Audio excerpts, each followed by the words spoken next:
Kamu pernah nggak ngerasa sendirian di saat lagi jatuh? Saat semua orang ragu sama kamu, tapi ada satu orang yang nggak ninggalin kamu, yang percaya sama kamu. Bahkan di saat kamu sendiri belum yakin sama diri kamu. Itulah Abu Bakar As-Siddiq, sahabat yang paling setia.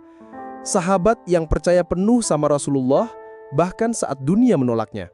Ketika Nabi Muhammad menyampaikan wahyu pertamanya, mayoritas orang nggak percaya. Ada yang bilang Nabi gila, ada yang bilang Nabi pembohong. Tapi Abu Bakar, tanpa ragu sedikit pun, dia langsung berkata, "Aku percaya padamu, wahai Muhammad." Dari situlah dia mendapat gelar As-Siddiq, yang artinya yang selalu membenarkan. Bahkan dalam peristiwa Isra Mi'raj, yang logikanya nggak masuk di zaman itu. Orang-orang bilang ke Abu Bakar, "Kamu percaya Muhammad dalam satu malam naik ke langit lalu kembali?" Apa jawabannya? Kalau Muhammad yang bilang, "Aku percaya," bahkan lebih dari itu. Keren banget ya. Kepercayaan Abu Bakar bukan buta, tapi karena dia kenal betul siapa Rasulullah. Jujur, amanah, bijak, penuh kasih. Dan itu belum seberapa, Abu Bakar juga adalah satu-satunya orang yang menemani Nabi saat hijrah ke Madinah. Bayangin ya, mereka berdua sembunyi di Gua Thur di atas gunung berbatu. Di bawah, pasukan Quraisy berkeliaran mencari mereka. Kalau mereka naik cuma beberapa langkah, pasti ketahuan.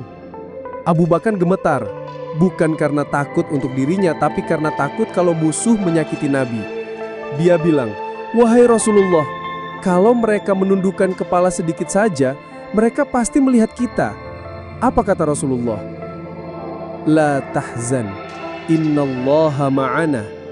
Jangan bersedih, sesungguhnya Allah bersama kita. Kalimat itu menguatkan Abu Bakar, karena dia tahu dia sedang bersama manusia terbaik di muka bumi. Dan yang lebih penting, Allah bersama mereka. Setelah hijrah, Abu Bakar terus mendampingi Rasulullah. Dia ikut semua perjuangan, menyumbangkan semua hartanya untuk Islam. Saat perang Tabuk, Rasulullah tanya, "Apa yang kamu tinggalkan untuk keluargamu, wahai Abu Bakar?" Dia jawab, "Aku tinggalkan Allah dan Rasulnya untuk mereka." Masya Allah, hatinya total buat Allah dan Rasul.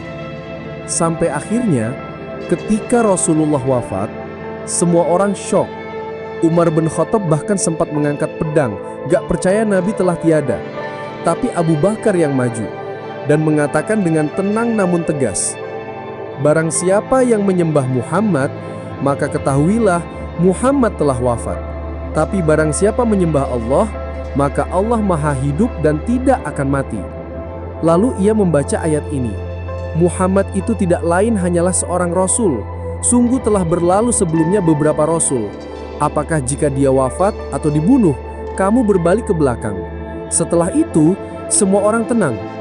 Karena sekali lagi, Abu Bakar hadir di momen paling sulit. Bukan untuk jadi pahlawan, tapi karena hatinya selalu bersama Allah dan Rasul. Buat kamu yang sedang diuji, lagi ngerasa sendiri, ingatlah Abu Bakar. Gak semua orang harus percaya sama kita. Asal Allah bersama kita, itu cukup. Dan kalau kamu punya teman yang setia kayak Abu Bakar, jangan lepas.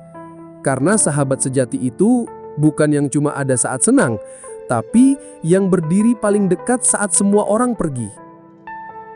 Semoga kita bisa jadi sahabat yang setia seperti Abu Bakar dan punya iman sekuat beliau.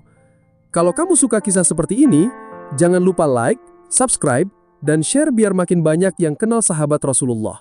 Wassalamualaikum warahmatullahi wabarakatuh.